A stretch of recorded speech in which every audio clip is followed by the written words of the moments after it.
பெண்களுக்கான நீதியை துரிதப்படுத்த சொல்லி ஒரு மகஜர் ஒன்று இருக்கு. அதை நாங்கள் உங்களுக்கு ஊடாக ஜனாதிபதிக்கும் சட்டமாதிபர் திணைக்களத்திற்கும் மாவட்ட நீதவான் நீதிமன்றத்திற்கும் வடமாகாண முதலமைச்சருக்கும் தேசிய சிறுவர் பாதுகாப்பு அதிகார சபைக்கும் பிரதி ஒன்றை இருக்கிறோம். உங்களுக்கு கைச்சாட்டுறோம்.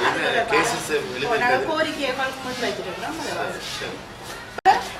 அதிமேதகு ஜனாதிபதி அவர்களுக்கு கௌரவ ஜனாதிபதி அவர்களே, வன்முறைக்கு உட்படுத்தப்பட்ட ஆயிரக்கணக்கான பெண்களும் சிறுவர்களும் குடும்பத்தினரும் அவர்களது உரிமைக்காக போராடி கொண்டிருக்கும் செயற்பாட்டாளர்களும் நீதிக்காக காத்திருந்து நம்பிக்கை இழந்துவிட்ட நிலையில் பெண் சிறுமிகள் தினமாகிய இன்று இந்த அமைதி பேரணியை முன்னெடுத்துள்ளோம்.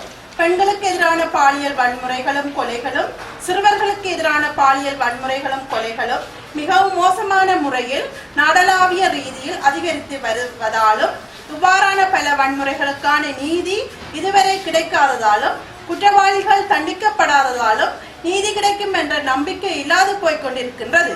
குறிப்பாக யாழ்ப்பாணத்தில் புங்குடுதீவில் 2015 18 வயது மாணவி பித்தியா பாலியல் வல்லுறவுக்கு உட்படுத்தப்பட்டு கொலை செய்யப்பட்டமை நீதி கோரி நாடு முழுவதும் மக்கள் எழுச்சி கொண்டு இதுவரை நீதி கிடைக்கவில்லை. மட்டக்களப்பில் 2009 24 வயதான பெண் பாலியல் வல்லுறவுக்கு உட்படுத்தப்பட்டு கொலை செய்யப்பட்டமைக்கு நீதி கோரி அவரின் தாய் இதுவரை அலைந்து கொண்டிருக்கின்றார்.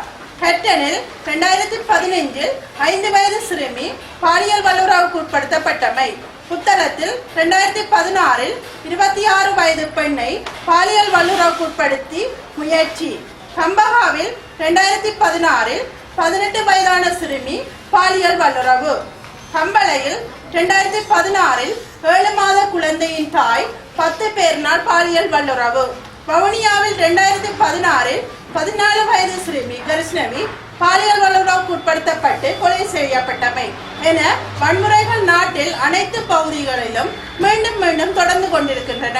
நாம் இனியும் இதனை பொறுக்க முடியாத நிலைக்கு தள்ளப்பட்டு விட்டோம்.